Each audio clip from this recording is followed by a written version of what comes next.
we're gonna also find, I'm going to remove this old Asian low off of my chart, and then we're going to also find the London low and the London high, right? So London starts at 2 a.m. So this is 2 a.m. right here, and then at 5, we're going to look for the 5 candle. So I guess no, actually this is London's low. So London's low is all the way down here, and then London high is all the way up here, where this liquidity is at. All right, so that same liquidity that we marked out on the 4-hour time frame is also London's high, right? And that's where we're getting ready to target right now. That's where price is going. So I can now delete this line off my chart. So now we have all of our key lines, right? And let's say I'll make Asian session orange for you guys, the Asian high and low. I'll make it orange so y'all can see things a little bit different. And then this was London's, so this was London low. Right, and we can make London low, let's make it red, and we can make London high red as well. Because I got a lot of lines on my chart.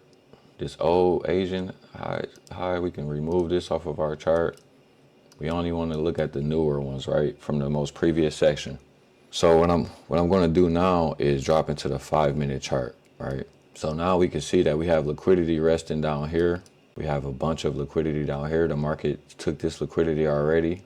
Right, we had pretty much equal lows down here on the 5-minute chart, because in order to know where the market is going during the New York session, you have to know what happened in the previous 2 sessions as well, right? So this is why we're doing all of this analysis before the market open, so we can have an idea of what's going on, right? So we swept this liquidity, and then we made a breakaway gap down here on a 5-minute time frame. I'll point an arrow to the gap that I just marked out right there. Right, that is a breakaway gap, and we're going to mark this up, and then we're going to label this 5-minute BAG. All right, and breakaway gaps are extremely important in the sense that they really tell you so much about price action, right? So when you see the market leaves away like this and then it just keeps going, that's when you can really find a trade. All right, and then we also have the same thing potentially happening right here when we swipe this liquidity. But this breakaway gap is a bit sketchy, right? For one, it's happening right before the market open. I don't really like that. And then, 2, it's at the top of a range, right? It's at the top of a range. So, but we're going to be keeping our eye on this little session up here, going into market open, right? Keeping our eye on this. So we pretty much have all of our areas of liquidity. We got this red line that I marked out for you guys. Then we also have this. Let me make this sky blue. All right, we got the sky blue line.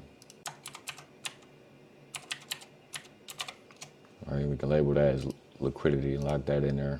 So I know it looks like a lot on my chart, but this is how I like to do it in real time, so I can be aware of everything, right? I'm looking at the midpoint of this wick, right? So now if I'm looking at my chart on a 5-minute chart, I know that this yellow line is the midpoint of the wick on the daily chart, or I believe it was the 4-hour chart, but I know this is a midpoint of some type of wick on a higher time frame. I know we got liquidity, right? So it's all about how far do the market want to go up before it, retraces. Maybe it comes back down here and sweep this liquidity, right? Sweep London low, sweep Asian low. These lows have not been swept yet. But one thing that we do know is that, the New York session typically run out London or Asian sessions, highs and lows. So we know we have London high right here where this red line is at. So notice how the market came right below that liquidity, and now it just magically stopped moving, right? So this is why you have to be really patient and wait until the market open. At the bare minimum, wait until market open. I don't really try to get in pre-market trades that much, right? I don't really try to do pre-market too much. Like I said, I'm not going to be able to be here with you guys forever. I'll probably end the stream at 10:30ish, so I can go get my haircut. I have a couple other appointments that I have to go to as well. So I do have my prop firm account pulled up right here, you guys. I don't know if y'all can see that. I'm going to be trading, possibly if we can find a good trade, I'm going to be trading from my iPad. And then we're going to be doing our analysis on the big screen with you guys. So if I'm in a trade, I'll make sure to let you guys know. But I don't really get too excited about Mondays. The only thing that's pretty exciting is that, there was some pretty good movement in the Asian session, and then there was some pretty good movement, in the London session as well. So I'm not going to really watch it from the 5-minute. I like to watch from the hourly, and that's because what I'm looking for on the hourly chart, like what I'm really looking for on the hourly chart is all of these swing highs. All right, I would like to see some type of swing failure. And since we're already up here, I would like to see maybe if we take this high right here, and if this hourly candle closed pretty weak, then maybe I can look for a sell to target some of this liquidity coming back down here on the hourly time frame, right? And then we have this wick right here on the hourly as well.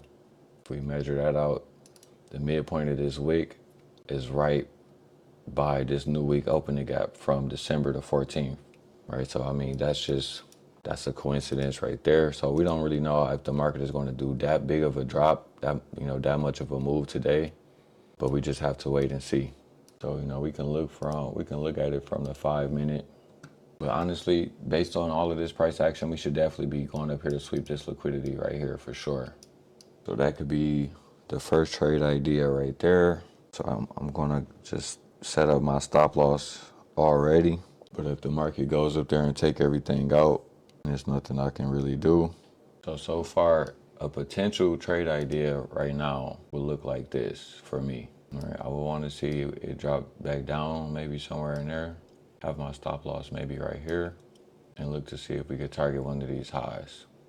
All right, that's a 5-to-1, almost a 6-to-1 risk to reward ratio. So I'm getting my accounts active because I am actually really close to a payout, taking another payout this week. All I need is like another like 2,100 on my account, I believe. Let me see, I got to do the math on this real fast. Yeah, so I just pretty much need like 2,100 to take a payout. So if we can get a good trade and it hit TP, we actually might get a payout today, that would be super nice right there. So let's see what happens at market open.